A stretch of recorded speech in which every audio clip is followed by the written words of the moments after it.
Let's discuss the success criteria of the passages. We have already covered the themes and importance of the 15 passages that are given in your syllabus.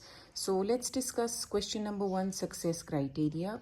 Many of the students, they have this complaint that we do not get a higher level or full marks in this question. So it's a very easy tip and trick for achieving full marks in this question number 1. Part A. So we are going to be discussing theme of the passage. First of all, you should know that every passage is approximately having 5 to 6 themes, okay, depending upon the messages that are given in the passage. Now there are one of the very shorter passages of your syllabus, which is one is Surah Kausar, the other one is Surah Fussilat, but even then they also contain 4 to 5 messages, 4 to 5 themes. So the first success criteria is that the child is supposed to discuss at least 3 themes of a passage and elaborate upon them in his own words. Okay? Common mistake what children usually do, okay? They write unnecessary details about the surah name. The surah name, writing the name of the surah is not a part of your theme. Then what they do, they write the number of the surah. They also write the meaning of the name of the surah. And yes, one more thing, I have not mentioned it here. They also write whether the surah is a Makki or a Madni surah.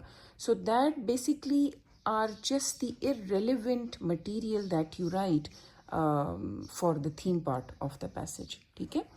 Now, what happens when they write these many details about the passage? Common mistakes, they take up most of their valuable time.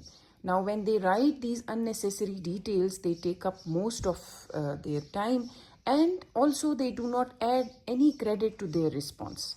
So, bache, when you are not asked to write the name, the surah is Makki or Madni, or the meaning of the name, then why are you spending all your energies on it? So, because it's not adding any credit to your response. जब आपको marks ही नहीं मिल रहे हैं, so then what's the use of writing it? ठीक है? Next mistake. Most of the students, they rely on paraphrasing. Paraphrasing is that they take up the words from the translation and they write it as it is or in some simpler version in their theme. So that is also a very big mistake which the students usually do.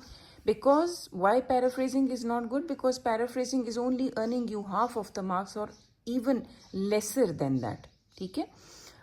Next mistake what a student basically they usually do is they write generic or broad themes in very broader terms.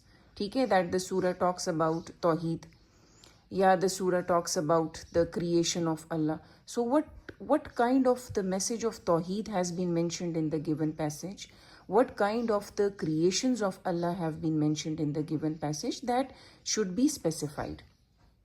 Next is that sometimes students also what they do, they mix up themes with other surahs too.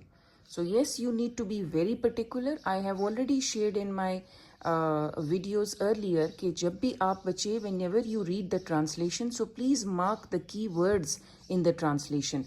That will help you remember that this surah is dependent upon such and such words that you have marked, and the other surah which you will underline the translation words, that will totally be dependent on those words.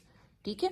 I've given here a small example of Surah Fussilat, Surah 41, Ayat 37, only one ayat. I've told you it's the one of the shortest passage in your syllabus.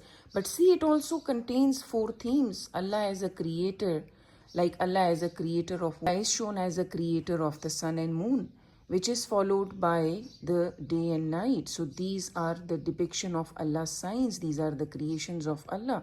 They also depict that Allah is the only one who is the creator of all these creations.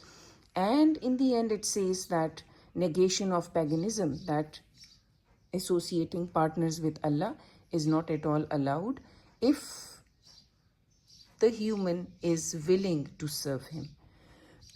So these are the common mistakes which I'd like to share with you in a short video. So be careful about it. To be specific about the themes that you write. but keep in mind that you should be able to discuss at least 3 themes of every passage that you write. Okay?